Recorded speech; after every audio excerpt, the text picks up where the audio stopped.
Bonjour les amis, si je vous présente aujourd'hui ce qu'on appelle un bashi, c'est précisément pour vous parler de ces personnes qui vivent à 300 mètres de profondeur sous l'eau, dans des cigares en acier qu'on appelle des sous-marins, et qui patrouillent sans arrêt à quelques endroits du globe qu'eux-mêmes ne connaissent pas. Parce qu'ils ils ne peuvent pas le connaître, ils sont en mission secrète et seul le commandant et quelques officiers savent exactement ce qu'ils font, pourquoi ils le font et où ils se trouvent. Donc ces personnes sont éloignées de tout, coupées du monde pendant des semaines, parfois 2 mois, 2 mois et demi.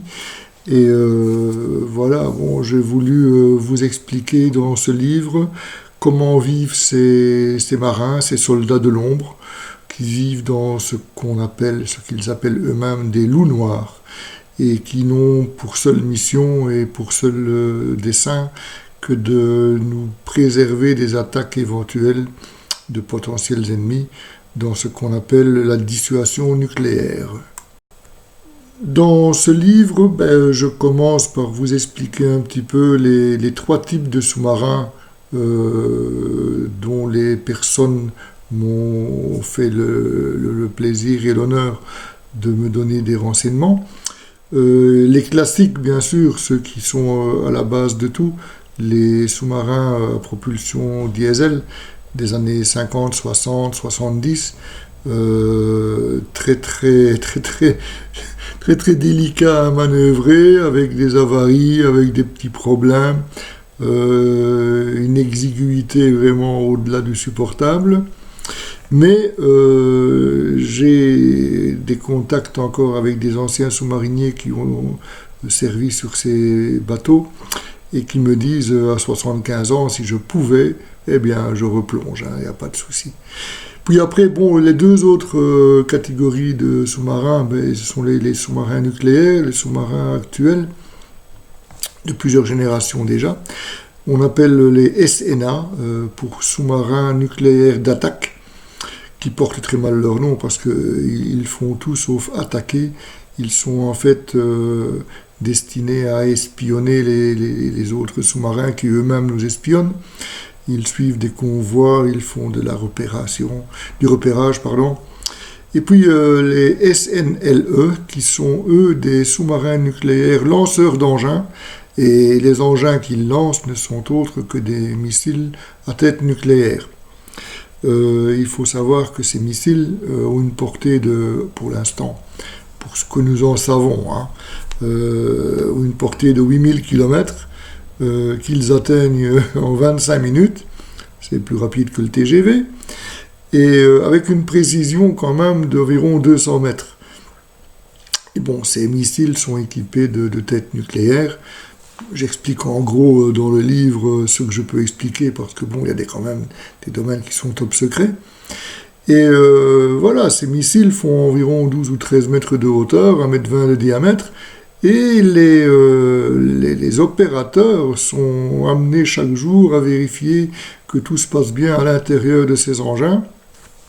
En cas de doute, ils ouvrent une trappe et ils pénètrent dans ces missiles. Ils pénètrent à l'intérieur pour vérifier, pour rectifier, pour voir si tous les boîtiers sont intacts. Et voilà, ça fait 80 cm de hauteur libre pour ces personnes s'y intégrer et pour procéder à la réparation. J'ai obtenu dans ce livre une quinzaine d'interviews de personnes de différentes activités, parce que bon, c'est un sous-marin nucléaire, c'est une usine. 120 personnes y travaillent, chacun a un job et un service bien précis, bien déterminé à effectuer. Toutes n'ont pas pu me répondre parce qu'effectivement il y a des choses qui ne peuvent pas être divulguées, mais j'ai quand même eu des éléments très très très importants. J'ai eu des mécanos, j'ai eu un atomicien, donc c'est la personne qui s'occupe de la centrale nucléaire qui se trouve à l'intérieur du bâtiment. j'ai des anecdotes sur comment je vais dire, sur les baptêmes que chaque novice doit supporter lorsqu'il part en mission pour la première fois, des cérémoniales qui entourent le passage du cercle polaire. Lorsqu'on passe le cercle polaire pour la première fois, eh bien voilà, on est soumis à un baptême qui n'est pas très agréable peut-être, mais bon, qui fait partie de la routine. Et voilà, tout le monde s'y soumet de bon cœur, et c'est surtout une fierté de l'avoir faite. Ce livre est illustré quand même d'une trentaine de photocouleurs qui vous font pénétrer à l'intérieur de ces sous-marins, où la vie n'est pas de tout repos, hein. Franchement, dans les premiers sous-marins, les marins n'avaient pas forcément tous droit à une couchette, on appelle une bannette. Certains dormaient sur des hamacs, certains dormaient sur les lance-torpilles. Et voilà, bon, chacun s'y fait. Le manque d'eau, le manque d'oxygène, renouvellement est un petit peu délicat. Mais je vous explique tout ça dans ce livre.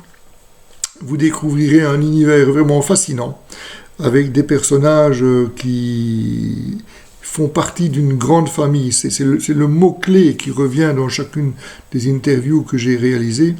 Ils forment une grande famille, une solidarité énorme.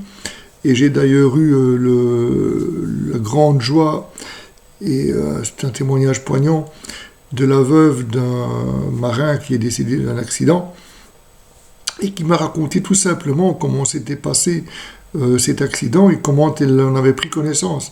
Et c'est quelque chose de formidable. Cette personne, à 63 ans récemment, eh bien, en mémoire de son fiancé décédé, elle s'est engagée dans la sous-marinade. Voilà. Je me permets de vous présenter la couverture de ce livre. Voilà, il est disponible au prix de 13 €, avec un petit euro symbolique de frais de port. Les frais de port sont 4 € en France, c'est très cher, mais je me limite à vous demander 1 €. Et pour toute commande et pour tout contact avec moi, il vous est loisible de me joindre à cette adresse. Il n'y a pas de souci, je vous répondrai avec plaisir. Et je vous informe également que, outre mon travail d'écrivain, eh bien, je suis également biographe et à votre disposition éventuellement pour écrire vos mémoires ou vous aider à les rédiger. Je vous remercie. Vive la sous-marinade!